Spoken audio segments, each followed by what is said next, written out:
Look, it's a flood. It's a flood. It's flooding. Get away. Quick, we need to get to higher ground. Open the floodgates.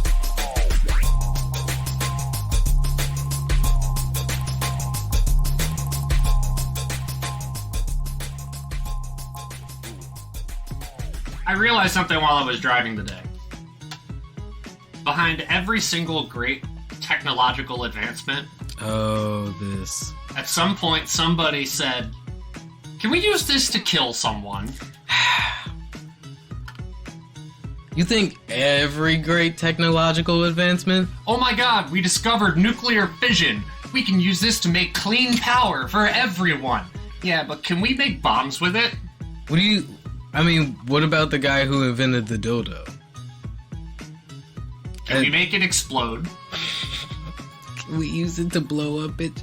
Why? Why would no? I feel like that's a reach. Well, I'm talking about like, oh my god, we found a way to have machines repeat something. Can we have it fire bullets? Oh my god, we found a way to make a stronger metal by combining iron and carbon. When you say, can we make it sharp? Can we make Oh my god, we found a way to shoot a rocket into space. We can explore the universe. Can you make the rocket fall down? Can we kill somebody with it? What about smartphones? Oh my god, we discovered smartphones and how to interconnect everybody at all times. Great, can we steal their data? That's not murdering them though. I like this joke. I'm just being a dick because maybe somebody's been fucked themselves to death with a dildo. Can you make it so that it vibrates so intensely that their heart palpitates? I was just gonna say internally explode like the Lovecraft Country scene. I will never get over the skin peeling, melting never. thing. Like, remember I can't remember who was on the pod. I think it was Lord God. He was like, yeah, I was going through through Lovecraft Country, and I was just like, oh, just wait till you get to the exploding sex scene. He's like, exploding sex scene? Yeah. And me and you looked at each other and we're just like, you'll know exactly what we are talking about. When you come to that bridge, you will know what you are about to cross. Oh, God. The level of grotesque... Rising up and crashing through. This is Doc. And Ziggy.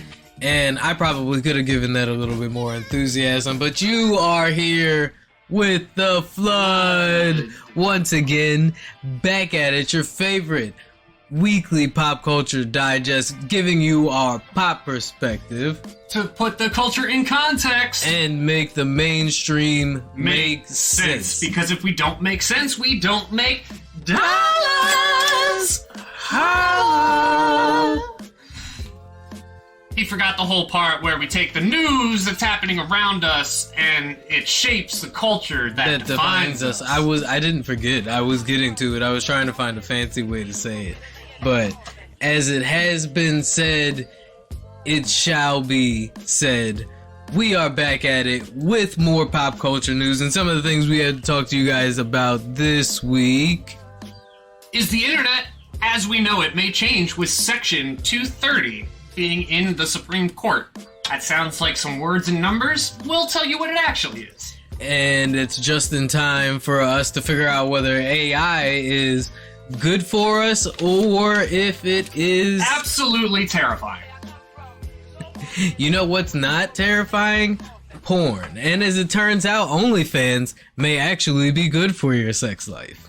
And Vladimir Putin is going off the deep end.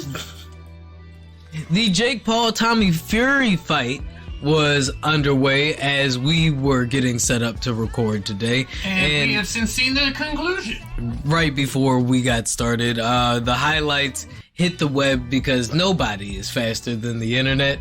Not and nobody the Flash. Wants to pay $60 to watch Jake Paul fight. Not Superman.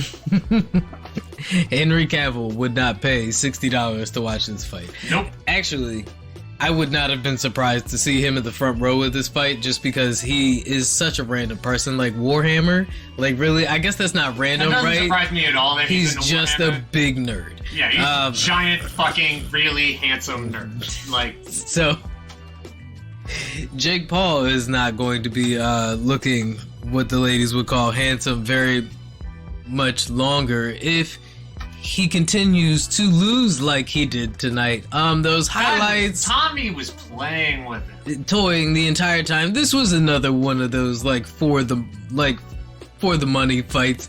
Let's get Tommy this was bag. celebrating like he took a W for boxing. Let's get this bag, pounding on this YouTube influencer for a little bit, right? Who seems to be getting better at looking good at pretending like he wants to be a boxer. Like on the Bomani Jones show?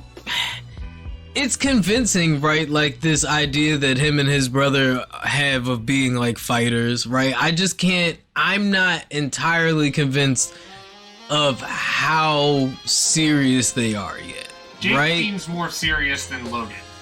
You think? I think At it's the boxing aspect, because he doesn't have the personality to actually sustain himself. I think it's the other way around. I think Logan has more. I think Logan is taking this fight transition more seriously than Jake is. That's why Jake keeps doing like these spectacle fights, right? Like he wanted to fight like Logan fought Floyd Mayweather. That is the ultimate spectacle. That was spectacle defined. You think if that was an actual fight and Floyd was actually fighting, he wouldn't knock Logan Paul out. Oh yeah, no, I'm not debating that with you at all, right? They both get off on spectacle fights, but I think Logan has really decided that this may be the transition that he wants to take, whereas Jake is like trying to stay relevant while he figures out what he's going to do, right? Yeah. If Logan came on, I mean, honestly, we'd have both of them on for the instant clout, just being 100, but if we had our choice of interviewing one of the Paul brothers, I would rather interview Logan. Logan has his own podcast. Here's my thing, right? Like, if the transition has been how it has always been, then Jake will continue to follow his big brother in whatever his big brother does. Like, if Logan decides he wants to go off and act in a fucking Marvel movie next, then that's what Jake is gonna do, He's right? clearly gonna be Aquaman in the James Gunn DC universe. They'll be the Wonder Twins, right? Even though they're not I get it, internet, I know, that joke doesn't really work. However, spoiler alert, if you're just now hearing this, Jake lost. And not in terrible fashion, but it was like a 2-1 decision, right? 2-1 decision with a 3-point difference for both judges that voted in Tommy's favor. They made it all the way to the 8th round, but like I said, this was a scrimmage at best. At best, right? Like, this almost like looked like, I'm not gonna say it was sparring, right? Like, it wasn't as bad to Jake's be sparring, hits but didn't seem to faze Tommy at all. At all. Even the nice ones that he landed, and he did land some nice clean hits, right? Like, he got one to the right cheek, and like Tommy's head went back, and then immediately snapped right back forward. I was like, oh, he's fucking eating a gum fruit, like. You know who else's head is snapping back and forth right now? Fucking Andrew Tate. Every time one of them appeals get pushed back and denied and he has to sit in that fucking Romanian jail, I guarantee you his head is fucking spinning. You wanna know how to make Romanian jail sound infinitely more terrifying? It's Vlachian jail. Because it really is Wallachia.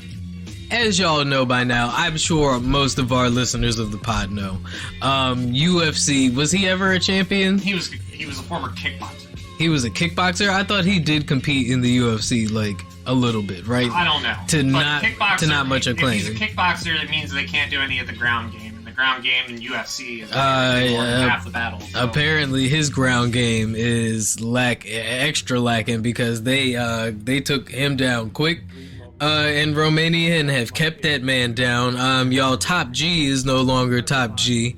And it looks like it is continuing to get worse for him the more evidence comes out, and there's just all kinds of reports of him and his brother like threatening witnesses from like the inside and stuff like that. One of the other things they have done though, outside of the atrocious sex trafficking and sexual violence that they've committed, and being a general douche, is bring light to the booming Romanian cam girl industry. One of the scams they were running, right, was to lure these girls in, and then they would blackmail them in ways into doing these cam performances for them, because Romania just so happens to have a very like booming cam industry. So now that some of Andrew Tate's tactics are being brought to light, the women who are taking place in the new emerging cam industry that's happening in Romania are asking for the government to like step in and kind of, you know, close down on some of the gray areas that exist and put tighter regulations and not restrictions, but like, you know, more like safe holds to keep things like what Andrew Tate is doing from happening, right? Because as the internet continues to boom, I mean, you know, the fucking porn industry and the sex industry has always been at the forefront of the internet. This new cam industry is really like, you know, changing as far as things like OnlyFans and stuff like that is like the creators themselves, the women themselves in this case, are able to take much more autonomy and ownership over the content they produce and what kind of content they produce, now more so than ever, right? Even also how people consume what they produce. Exactly. And who is making money off of that content. OnlyFans has completely shifted the paradigm, and you no longer have to go meet with some skeezy producer in some back alley motel, right, to enter into this space. You can do it from the comfort of your home with a partner of your choice, right? And with that being said, as this witch hunt against porn continues, right, like even the likes of fucking Kanye West now are like preaching against porn when Kanye has been like front and center at AVN, like the Adult Video He also Awards. made a music video where it was him and like 8 other people all laying in bed. Right. With this push against like sexual liberation and this push against like porn and sexual content that is we're kind of seeing more of coming from the GOP and the conservative right wing of America. It would be a wild statement to hear that something like OnlyFans is actually helping people improve their sex life, wouldn't it? Honestly, it doesn't shock me. Really? You don't think so? You're it's like not studying game tape. You're not okay. So when in this case, it's literally studying game tape. All right, so you're not a subscriber then to the porn is like harmful or damaging to like people's expectations of the reality of what sex is then? I mean, both can be true. No, sorry guys, she's not gonna have 9 tails shoot out of her ass. What? What kind of porn are you looking at? Expose yourself a little bit just now? No, I was just thinking of like what a random like hentai or furry porn, and then I went to the Kitsune Japanese legend of the 9-tailed fox. So you're looking at Naruto porn. It exists, I'm sure it does. According to the study published by Springer's Sexuality and Culture Journal, several participants surveyed found that they had actually learned more about sex while using the OnlyFans app. Hey, I didn't know you could put it in there. Really? Nothing? I was trying to read because I was in the whole Really? I didn't know you could put it in there. Yo, I mean, the more you read into this article, the more it does kind of like seem like that. It's almost like OnlyFans has the opposite effect of the hardcore porn effect, right? Where dudes think you gotta go in there and jackhammer that shit and they don't know anything about foreplay, right? And you should hit on your stepmom because or your stepsister, especially if she's stuck, right? Like if she's stuck anywhere, that's your opportunity to make magic happen.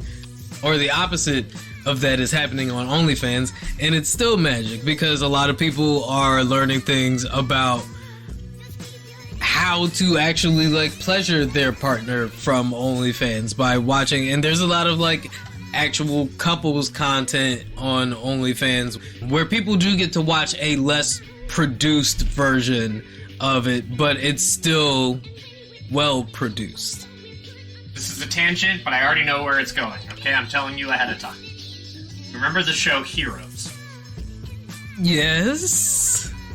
Well, in the second season of Heroes, there was a person who developed this power where it was like visual muscle memory.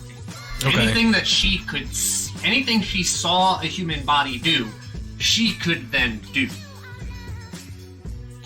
You see where I'm going to connect with this? Okay. It's like studying game tape. Oh, that does that? Well, maybe I should try that, and I get that reaction. Well, according to the data from the study, 41% of the 425 people that they engaged in the study actually tried things that they had learned while using the app and said that they had successfully achieved some kind of new understanding through their exploration and discovering even new things about their sexual orientation. So it's like in Mario when you jump to the top of the flag and you slide down at the fireworks shootout. That's extremely appropriate for this analogy. Luigi, it's a rainbow. Did I just find out I'm gay?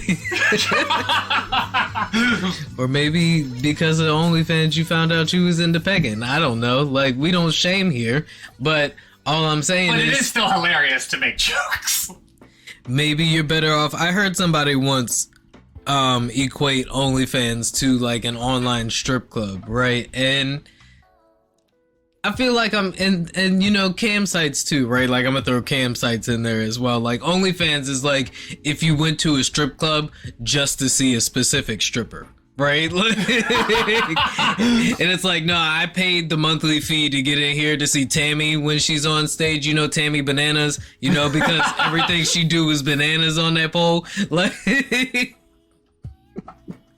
so OnlyFans may be better bang for your buck if you are actually looking to improve your sexual health. I guess, right? Not sexual health. I guess sexual knowledge, sex wisdom. No, I don't like the way that sounds. Sexual intelligence. There we go. That's a good one. Yeah. OnlyFans might be better for you if you are looking for erotic content to improve your sexual intelligence than a Pornhub or a YouPorn or an eFucked. If you know what the last one is, you need Jesus. I just thought that was pretty wild, right? And like I said, it's a small survey, right? Like 425 people, that's not wild. But also 425 people that are willing to admit that they subscribe to an OnlyFans channel and that they learned something from that OnlyFans channel. Jesus would hang out in the strip clubs. Just think about it.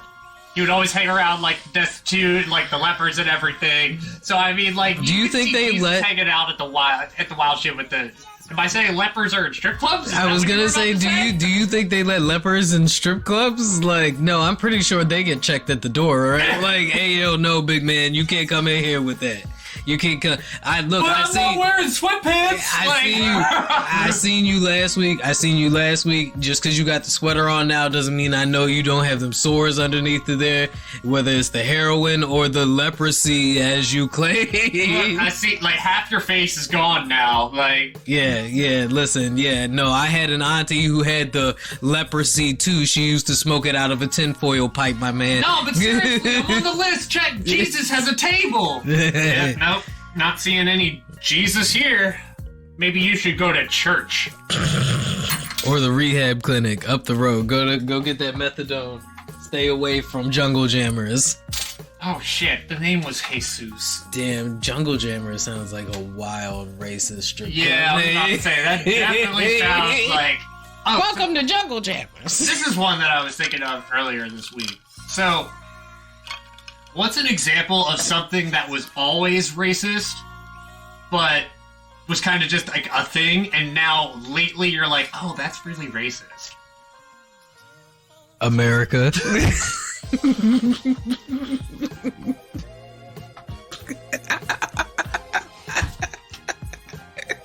I'm expecting a much more micro answer than that, but that is not a bad answer. Ooh, commercials. Ooh, that's a good pick. Because I always think about that, like, Cheerios commercial where they had the interracial couple and, like, people wilded the fuck out and they were like, how dare you bring that kind of jungle fever into my household?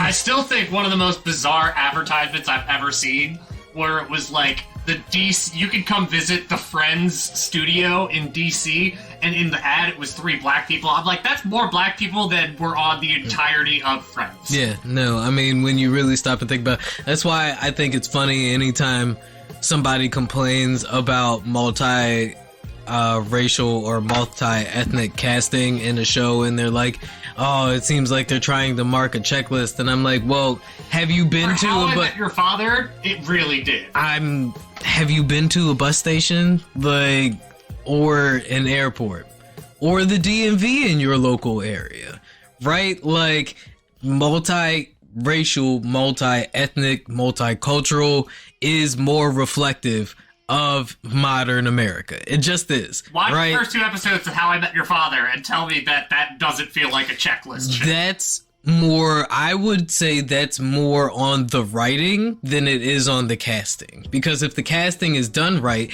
watch a BBC. No, it's definitely, you're right. It's watch a BBC show. Writing those characters, you're like, oh, we need to get this, we need to get Asian and dude, it's adopted and lesbian. Let's just write this character, and then you get a. It's because the casting is multicultural. The writer's room is not, right? And watch a BBC show.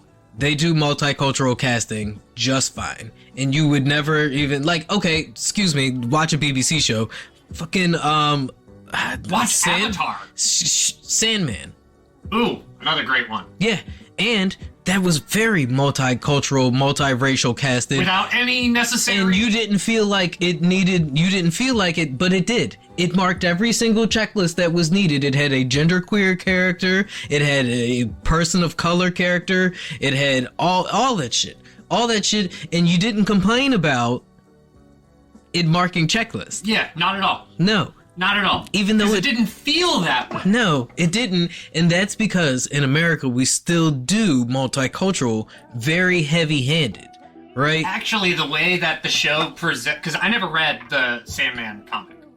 So, like, the way they presented death in Sandman as, like, a beautiful, very warm and loving black woman, I was like, oh, when I met her, I thought she was literally just a friend of the Sandman. Right. Of Morpheus. Morpheus. Yeah. Yeah, and then she was like, oh, that's his sister? Okay. And then you find out that she's Death, and the way that she welcomes people in, I'm like, oh, that's like a really well-written character, and it, like, her role could have been filled by anybody. America still has a problem with writers' rooms, dog. And it's because ever since the writers' strike, Hollywood has, like, strategically been keeping writers down. I remember Jon Stewart made a joke about this when somebody confronted him about it. He's like, I can't believe we don't have a multicultural writers' room. What do you think, Kevin? How about you, Bob? Right. Okay. So, but to bring it back though, not just commercials, right? But writers' rooms, Hollywood in general, right? Like, as progressive as Hollywood likes to seem, it is. Hollywood is super racist, right? Like, we can't even get it. Like, there was a whole debate on all these black male British actors getting British like roles, right? Like when Get Out came out and Daniel Kaluuya got casted as the main lead in that, there was a debate amongst black actors in the space on what's up with all these British actors getting all these roles, but all of these American black actors. Idris Elba was an incredible stringer bell, for the record. That's how tight the space is, though, right? Like, that's how much of a demand there is for this diverse casting, right? And not just diverse casting in the acting space. It's also like it's crying out, like, the need for multicultural writing and like for that to become the new homogeny in Hollywood is so like obvious. It's insane that they're pushing back against, like, the old guard is pushing back against it so hard. I think Renner and I even said on that episode to you, we were like, no, this felt like a group of white men trying to cover a checklist. Yes. When How I Met Your Father. It is. And that's what happens when you do that, right? Like, and that's why people just aren't going to the fucking movies anymore. It's not because we're tired of seeing the same stories. It's because we're tired of seeing the same people in these stories. And the way they tell those stories, it's always the same. So put a different guy in there, and it doesn't have to be James Bond. Like, I was reading an article earlier from a black contributor who was making the point that blackwashing characters is disrespectful to black stories, right? And to black viewers, because it's a cop-out, right? Instead of coming up with something original or giving somebody who has a new story to tell the chance to tell that story, or tell a story that hasn't been heard. Like Black Panther? Right, right. You know, and allowing Ryan Coogler to do that, the way they did the way him and Chadwick Boseman did that, right? That's what we need more of, right? And that's why I said Blade was just as important, if not more important, right? Than Black Panther, because even though we've seen that story before, this is now a chance. He was just a dope character who happened to be black, right? And that's what we need more of, right? The less focus on the fact that he's black, and of course that can always be a part of that character, and that always should be a part of that character. The way Namor and Wakanda Forever, you know, they fully had like that Aztec South American representation for the Atlantean people, right? And I totally felt that. Still have yet to watch the movie. I'm watching it because somebody who I know, who I won't call out, said they call it Wakanda Forever because the movie never ends. And I am watching it as a mini-series because this movie's like 2.5 fucking hours long, dog. And it's fine, dude. I just crossed the halfway mark of One Piece. No, it's not fine. Like, I'm cool with it because I like that we now have the capability for that level of storytelling to happen. I remember, like, you know, some of the longest movies we heard of growing up were like Titanic and Malcolm X and Lord of the Rings, right? Lord of the Rings are still fucking long as shit. Malcolm X is like 4 hours long, so Roots, like Roots is legitimately a miniseries. But I mean, some of these Netflix miniseries though is just like 12-hour movies. So some of these Netflix movies are just 6-episode miniseries. Yeah, that's what I'm saying. The lines are being blurred here. Like The Irishman probably should have been like a 1 hour part. Yeah, right. And I'm always like, why are we making? But that's the point, right? It's because Hollywood is so money driven, and that also inherently leads to racism, right? because the power structure supports the power structure, and at this moment the power structure is designed to propagate and propel white people. And in the episode, that's the reason why we didn't even name a black guy as Superman earlier, because in this world only white guys can be, you know, the Ubermensch and the prototypical fascist good guy. Cause the real answer is everything is racist. All of that, I'll leave a link to Gerard Carmichael's Golden Globes monologue in the episode description, because it is hella relevant. What is your answer to your question? What is something that you have just discovered is way more racist than you thought it was? Anytime white people say other things are cultural. You're like, anytime I say anything on this podcast. Once, this was a few years ago, where I needed her to take me to my car. If I'm in the car with her, it was probably for her to take me to my car. There were some people walking in front of the car, like, before we could turn in, and my mom's like, have you ever noticed black people walk so slow? And I'm like, no, Mom, I haven't, because that's a generalization. She's like, it's cultural. I'm like, Mom, that is not cultural. I mean, she's not wrong. I also feel like it's regional, though. It's not cultural. Yeah, it's regional to Ritchie Highway.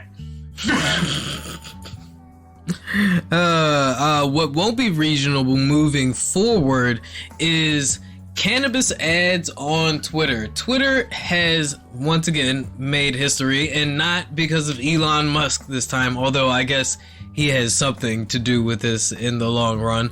But they will become the first social media platform to allow cannabis ads. I'm guessing in states where it's legal. I'm saying cannabis ads because that's what the ad says. But, I mean, yes, probably in states. I don't know. Yeah, I guess that's, you can regionally, like, lock that shit. I mean, at this point, 21 states out of the 50 states in the union have some form of legal cannabis. So it's not a weird move at all, right? And I don't even think it's that risky of a move, right? Because, as you said, that's almost half of the states in the union. Any reasonable person would project that within the next 10 years, that number will probably be at way more than half, right? Like at least 75%. Eventually they're going to realize, like, oh, wait, we're rednecks. We like weed too. Well, I mean, it's an easy crop. It's good for a lot of times it's good for the soil that you grow it in. And we like smoking reefer when we drive our tractors too. And with the current push that is happening with psychedelics, I feel like the normalization of weed cultivation will probably just become part of the American agricultural structure as we know it. How do you think rednecks' go-to way to smoke weed is? A redneck's go-to way to smoke weed? Yeah. I immediately feel like lots of rednecks are carrying glass bongs, or not carrying, but collecting glass bongs and shit. Like, I can just see, like, dude in his overalls and, like, his Carhartt just, like, you know, getting off the tractor, going and sitting down in the shed and ripping his bong. Of all of the weird shit he smoked out of. Or a like, bowl. Oh my god, this one time I smoked out of an apple. I don't think it's weird to smoke out of an apple now, right? Like, that's fairly... You've never done that before? I mean, yeah, I've done it before. Exactly, like, that's like a rite of passage, is to smoke out of a weird, like, fruit. Also a soda can. Can you smoke out of a mango? I've smoked out of, like, you know, like, all kinds of random shit. Definitely a soda can. Yeah, don't do that, right? Don't do that, but it... Or aluminum foil. Do it once. Aluminum foil bowls, either. Stay away from that shit. That shit'll rot your fucking, like, brain cells, dog. Like, with Elon at the helms, not surprised that Twitter has made this move. I wonder how long it'll take Facebook and, you know, the metaverse to catch up with that. And that's really, like, the rest of the major, like, apps at that point. And so, my question is, what is the through line from Twitter allowing cannabis ads to a Super Bowl ad for fucking like moon rocks or some shit? You see, it's not that far because there were photographers at Draymond Green's wedding, and he legitimately had a blunt book. Yeah, no, I'm totally, especially the millennial Zoomer generation, they are much more about cannabis consumption than they are alcohol consumption. As a matter of fact, what was it? I think in 2017, it might have been 2017. That'd be controversial. They have to do the whole wine thing.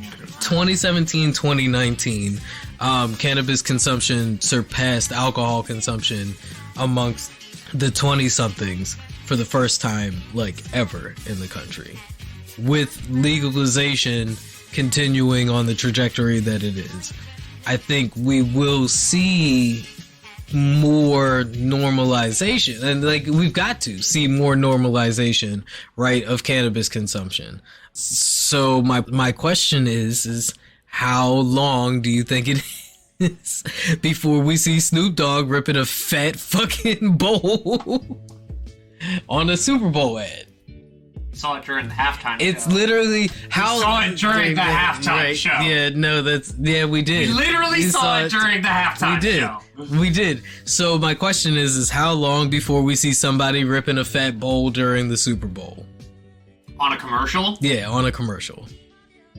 Come on, the title, the Super Bowl, son. Like, that pun has to be made now, and you know it's going to be made. Who do you think will do it first, though? You kidding me? It's Snoop and Willie. It's Snoop and Willie, and it's going to be an entire cannabis, or like all of the people. It's literally just going to be Snoop and Willie, and then all of a sudden, Dr. Dre shows up. Smoke weed every day. Yeah, R.I.P. Nate Dogg. I feel like 5 years is reasonable. That's like a reasonable expectation. But are you kidding? Like, you have to just literally pick the people that are the most synonymous with it and the most popular, the most beloved, which of course would be Willie Nelson and Snoop Dogg. You're also being very hopeful, assuming that Willie Nelson will be alive in 5 years. I think so.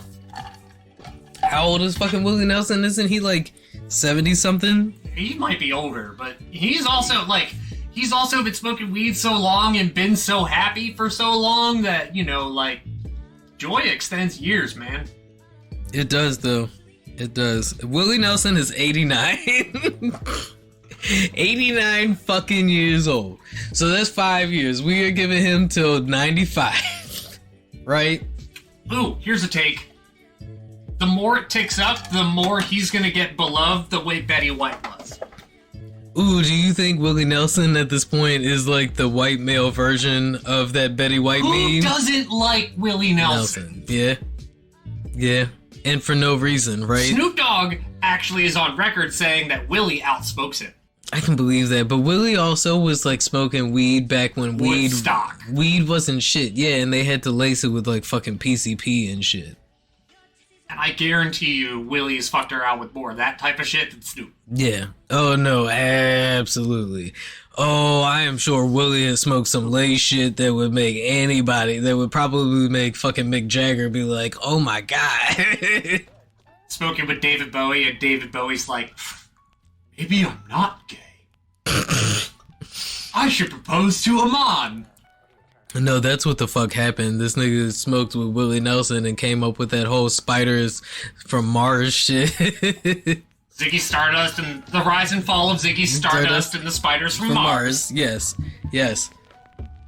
You heard it here first. For everybody who hasn't put the pieces together. Insider information. I stole the Ziggy moniker from David Bowie. Like everybody else has at this point. Rolling my R's for Spanish.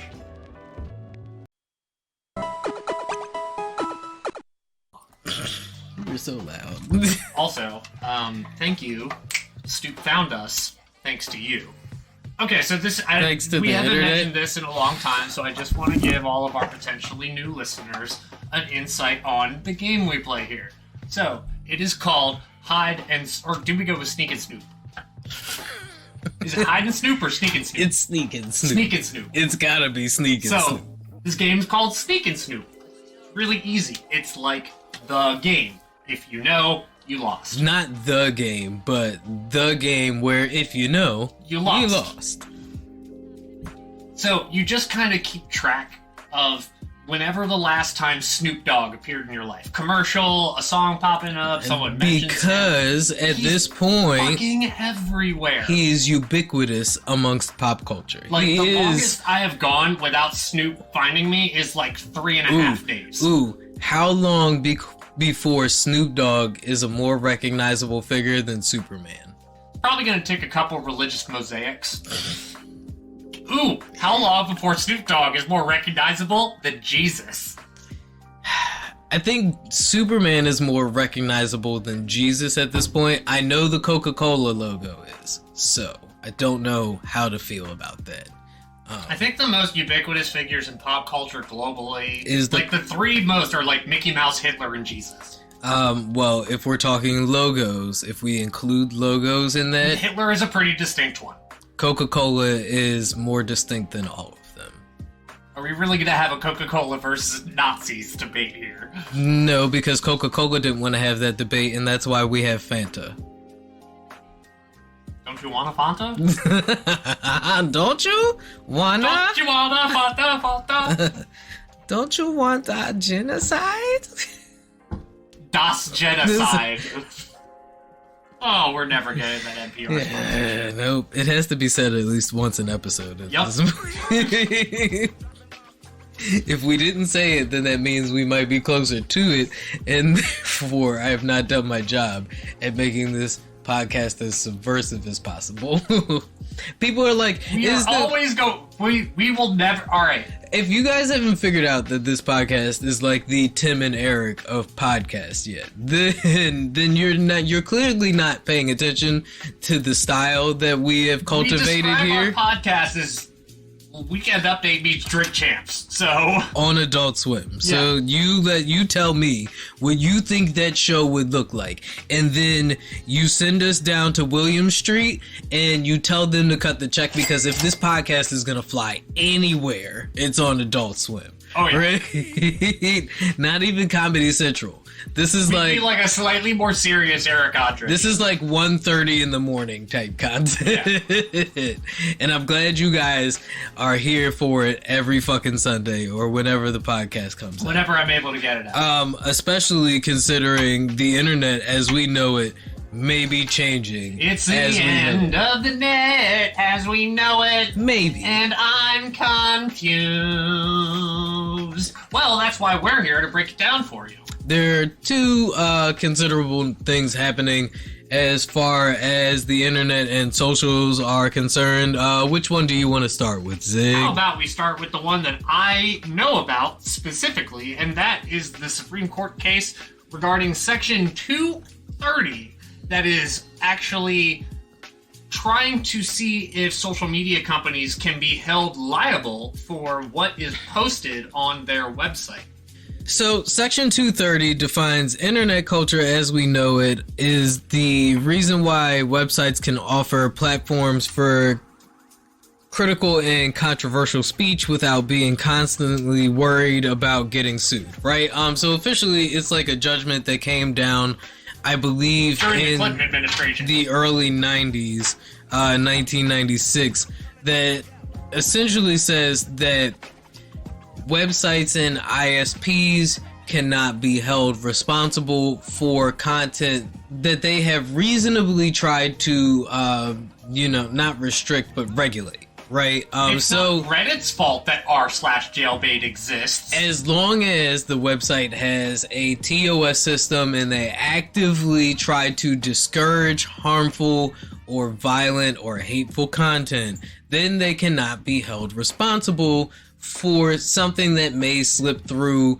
and is produced by one of their subscribers, right? But that model, that ruling came down kind of before social media was the beast that it is now. You don't say. Social media wasn't a behemoth in 1996. Or neither were the algorithms, right? Because this specific case is more focusing on... At that time, Amazon.com was a bookstore. In this case, is more focusing on algorithmic feeds than it is social media. What the parents of the victim here are insinuating is that if it were not for YouTube's algorithm, right, then the terrorists who were radicalized by the content that they consumed on the platform, and YouTube can, I guess, loosely be considered a social media platform, if not, just a whole out website, was pushed to them because of YouTube's algorithm. Right, and they lost their daughter in the terrorist attacks that happened in Paris due to the radicalization that the terrorist that committed the act was subject to because of YouTube's algorithm. Right, so that is essentially what without naming names or giving specific details, that is the gist of what the Supreme Court case is about. Is should YouTube and Google be held accountable for the content that radicalized the actors in the terrorist act because of the algorithm pushing more radical content on them, right? And the YouTube CEO just resigned last week, right? Susan Wachowski, yes. But I don't think that has... It's a coincidence. I don't think that has much to do with this case, though. And the case isn't going the way a lot of people thought it was, or is going quickly in one direction as a lot of people thought it was. But I do think it poses an interesting question. Do you think that taking algorithms into, which are a creation of that company that controls the website, right? Do you think they should be held accountable for that kind of radicalization? Because, let's take it outside of, Al-Qaeda and ISIS. Look at how many right-wing terrorists in America have been radicalized because of the kind of content that they are fed due to these algorithms. Now, there is something to be said for them initiating the search, but the algorithm is the beast that will feed your insatiable need. About this, I think the algorithm is too radical. If the way you're describing it, it shouldn't take 4 videos for you to go from CNN covering an attack to jihadists beheading a journalist. Which can happen if you make the right clicks.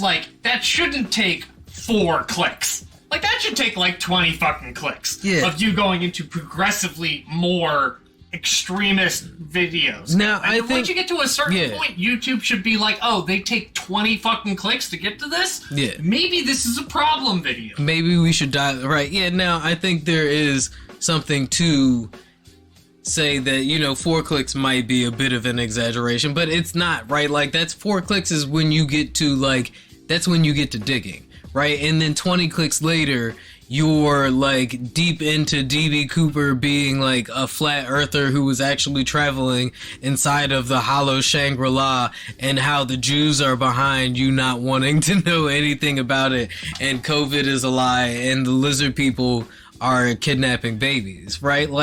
And that's why YouTube doesn't even push conspiracy theory content in their algorithm like they used to, because they were made to realize the problem that it was creating, right? I'm going to show you the power of 4 clicks. While you're talking, before you talk, give me a topic. A person, a place, an event, a thing.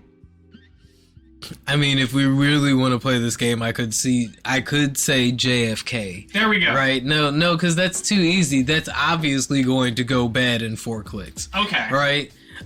Start with Tom Holland.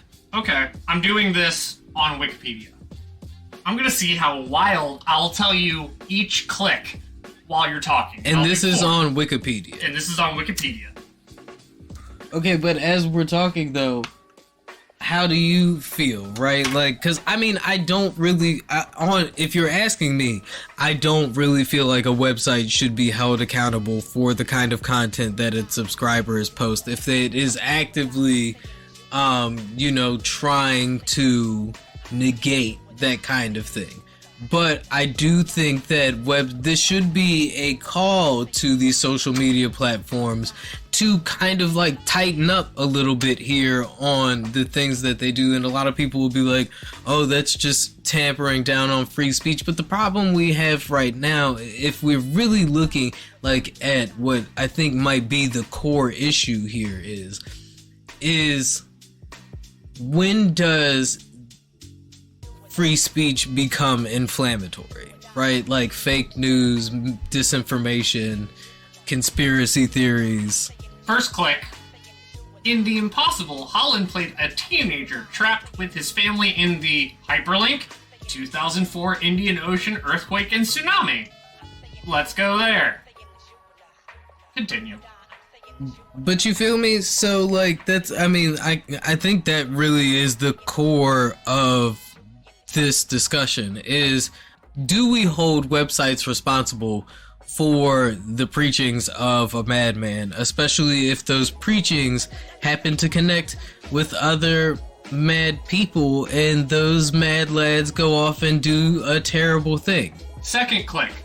The energy released on the Earth's surface by the 2004 Indian Ocean earthquake was estimated at 1.1 times 10 to the 17th joules. This energy is equivalent to over 1,500 times that of the hyperlink Hiroshima atomic bomb. Let's go there. You know where this is going.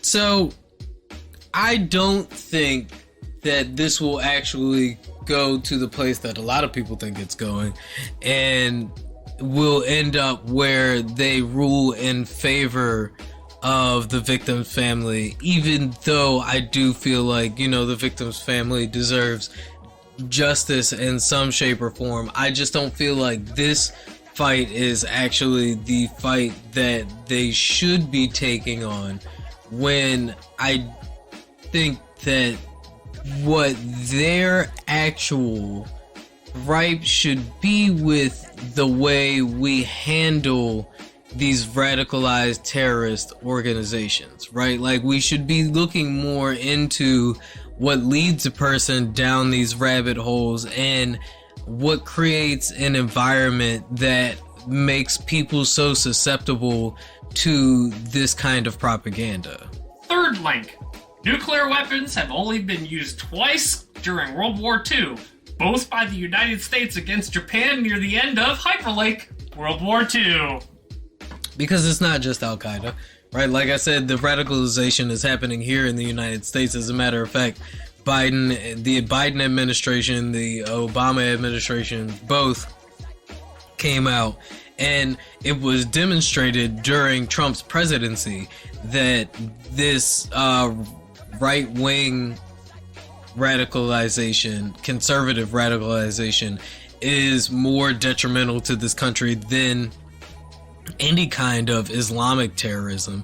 As a matter of fact, there have been major instances that have been thwarted throughout the last couple of years of these right-wing extremist demonstrators trying to take out these plans of actions on, like, major infrastructure facilities and things of that nature. So what we really did, I think the root issue needs to be addressed, and not so much so the websites that are allowing the hosting of this kind of content. But I do think that we are reaching a point where the wild, wild west that is the internet as we know it may be coming to an end in guise of some regulation. And I think, maybe at this point, with the reach that it has, it might be more necessary than it was back in Windows 95 days. Fourth click. World War II is generally considered to have begun on the 1st of September 1939, when Nazi Germany under hyperlink Adolf Hitler invaded Poland. 4 clicks from Tom Holland to Hitler. I mean, yeah, but that's not a loose association of Tom Holland with Hitler, right? Like, but I will give you that it only took 4 clicks to get to Hitler, which could in turn lead to radicalization of some kind for somebody who is a little over the edge and tired and doesn't have a great diet and spends way too much time staring at a screen and not enough time outside in the sun getting vitamin D, touching grass. Yeah, I'm hitting that one. We're talking to women. Like people and like not people. like objects. Yes. That you just, pay money to and they do things for you on cam. You know what's great? When you, like, smile at, like, an attractive cashier and they smile back. And I'm like...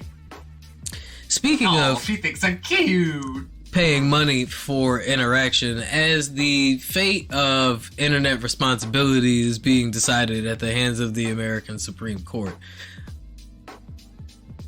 The internet industry as we know it, or more like the social media industry as we know it, is kind of, taking step to make some changes ahead of the decision by progressively moving towards a platform that connects you to your social media profile. Facebook is now joining the likes of Twitter, which has got Elon Musk doing victory laps, by announcing a paid verified subscriber platform. For $11.99 a month, you will get access to Facebook's verified program, which gives you perks of which, I think include faster recovery support if you lose your profile, among things like that, right? As well as the typical things that come with a verified profile. You want my take on this? Yeah. Facebook wants me to pay for verification. Motherfucker, I have a profile picture from 2008. Are you kidding me? You know what's the worst part? I look more or less the same. I didn't even know getting verified on Facebook was a thing. Nope. Obviously, this is more for brands and celebrities and influencers. Kind of like the end of MySpace? Kind of like the end of MySpace. So, my question is do you think has social media... the jig is up. Everybody knows that the platform is free because you are the product. They're mining our data. So you can't, and Zoomers and millennials are beginning to participate in social media less and less. The smoke and mirrors doesn't really work on Zoomers. Platforms like Discord and Reddit are growing that are wholly driven by the user. Right. And, the data is out there now. Like, it is just becoming increasingly more evident that social media is harmful to people's mind states, especially the youth, right? Like, and especially women. The more data that we are looking at, the more we are seeing the effects of social media increasing depression and suicidal thoughts. That's been something that's actually been insecurities. Since the beginning of the year, that's been something I've been hearing bubbling up more and more. And actually, I was listening to the Bill Simmons podcast, and he had an episode called "The Predictions of 2023 of Everything." Yeah, and one of the ones they said that, like, in pop culture was going to be a bigger thing was, like, the damaging influence of social media, specifically on young women.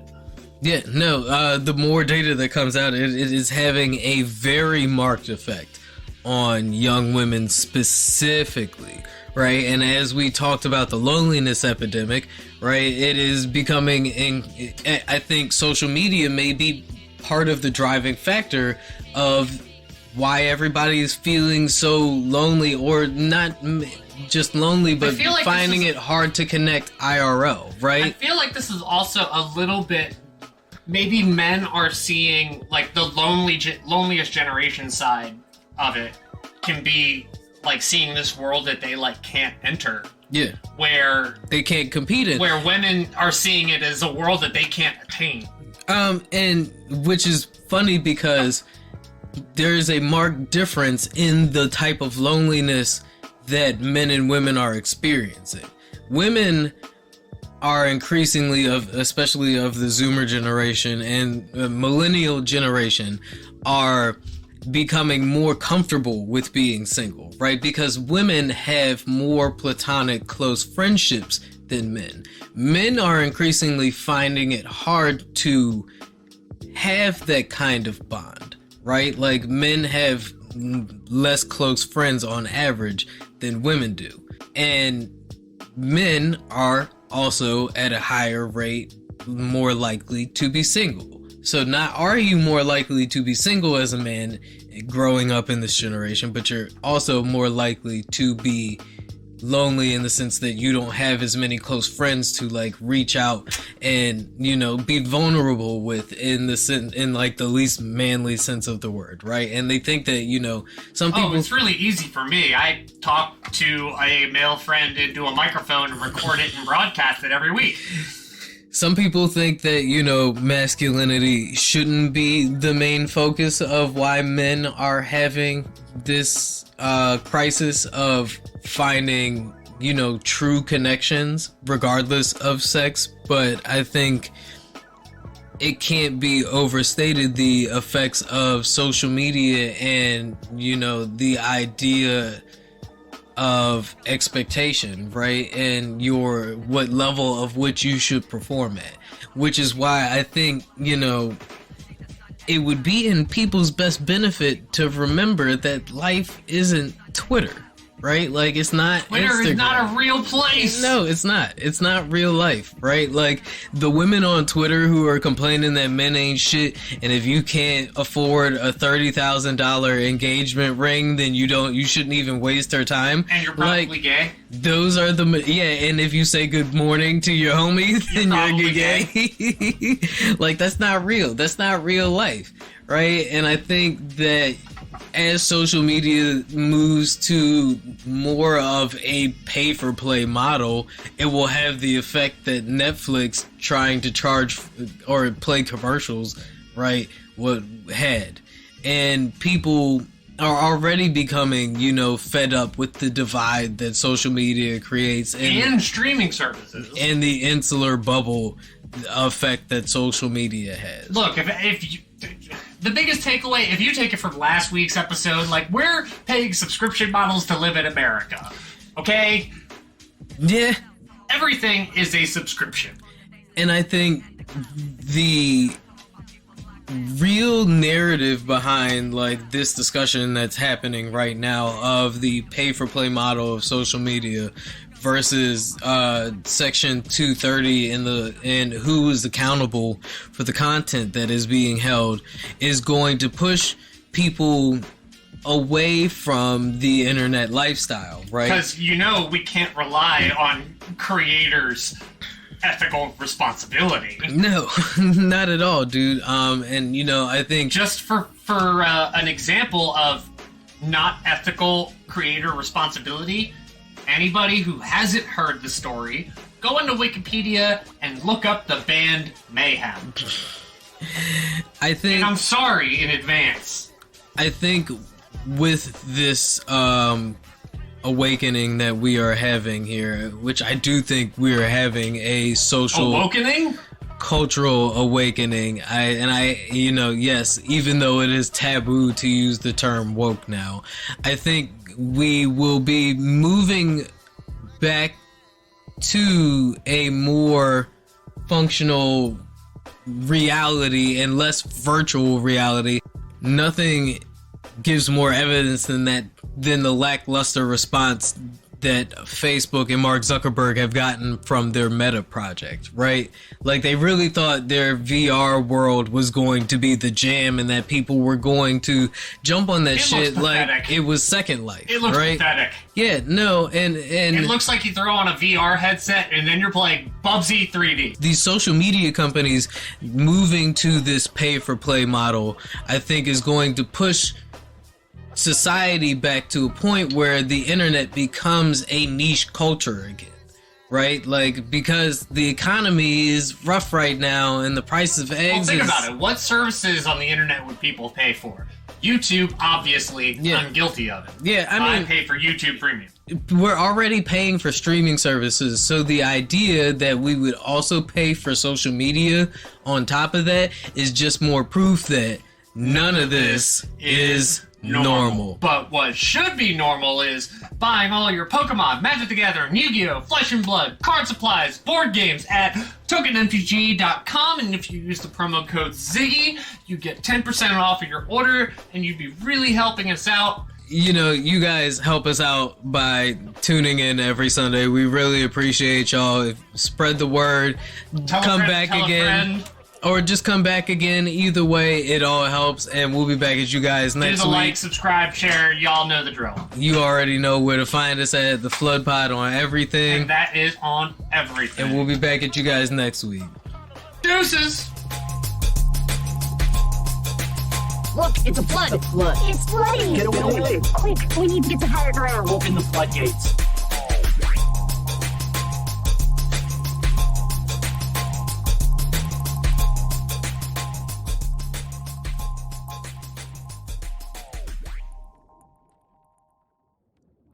Wait, why can't we talk about black stuff?